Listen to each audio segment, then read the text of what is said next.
поранешниот заменик шеф на ЦИА Стивен Мејер смета дека во моментов на Балканот најопасно место е Македонија, не само поради проблеми помеѓу населението од различен етникум и религија, туку и помеѓу самите православни, односно актуелната политичка криза. Тој исто така говори дека можни се, односно очекува промени на границите во Македонија, Косово и Босна и Херцеговина. Во неговата анализа тој смета дека Босна е само држава на мапа, односно фиктивна држава како што ја нарекува, а исто така изјавил и дека НАТО бомбардирањето на Србија можело да се избегне. Останатите детали од анализата на Мејер предлагам да ги слушнеме од прилогот на колешката Милена Младеновиќ. Поранешниот заменик шеф на ЦИА Стивен Мејер изјави дека според него Република Српска и натаму ќе постои и додаде дека постојат големи шанси за менување на границите на Балканот. Мејер во интервју за Вечерње новости нагласи дека ќе се менуваат границите на Косово, Босна и Херцеговина и во Македонија. Најопасно место на Балканот во моментов е Македонија, не само поради проблемите меѓу македонските албанци и македонските православни верници, туку и поради тоа што меѓу самите православни верници во Македонија постојат несогласувања.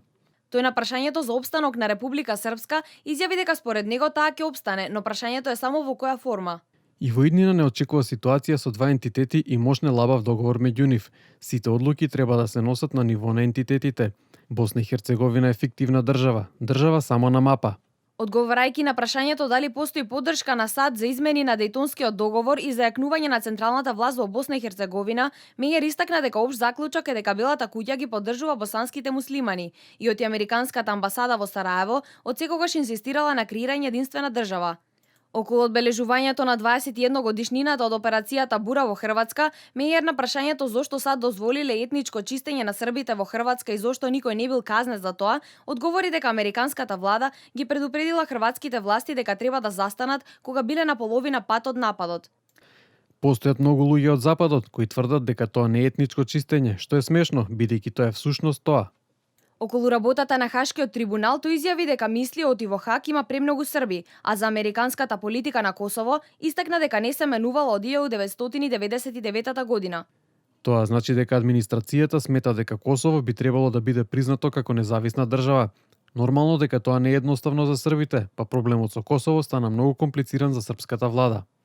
Изјави Мејер и додаде дека НАТО бомбардирањето на Србија можело да се избегне. Мејер се осврна и на влијанието на вахабизмот на Косово, кажувајќи дека посебна опасност е врската меѓу организираниот криминал и тероризмот. Промени на граници, црни прогнози за Балканот предвидува и поранешниот шеф во амбасадата во Бања Лука Тимоти Лес, кој што истовремено е и директор на агенцијата Нова Европа. Според него се треба да започне со обид за отцепување на Република Српска од Босна и Херцеговина и припојување со референдум кон Србија. Ова би било поддржано, односно би го поддржала Русија со единствена цел да се намали влијанието на Западот врз Балканот, а со тоа да зајакнат својата позиција на Балканот и би имало домино ефекти врз другите балкански држави.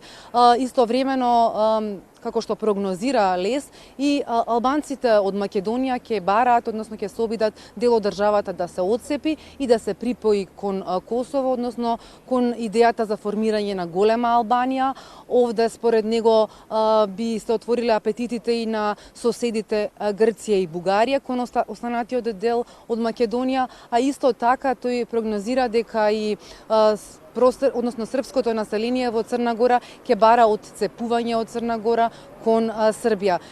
Исто така во својата анализа Лес смета дека сето ова ќе придонесе до зголемување на и ширење масовно на радикалниот исламизам на Балканот, на доаѓање на повеќе џихадисти од истокот и сето ова би завршило со насилство на Балканот.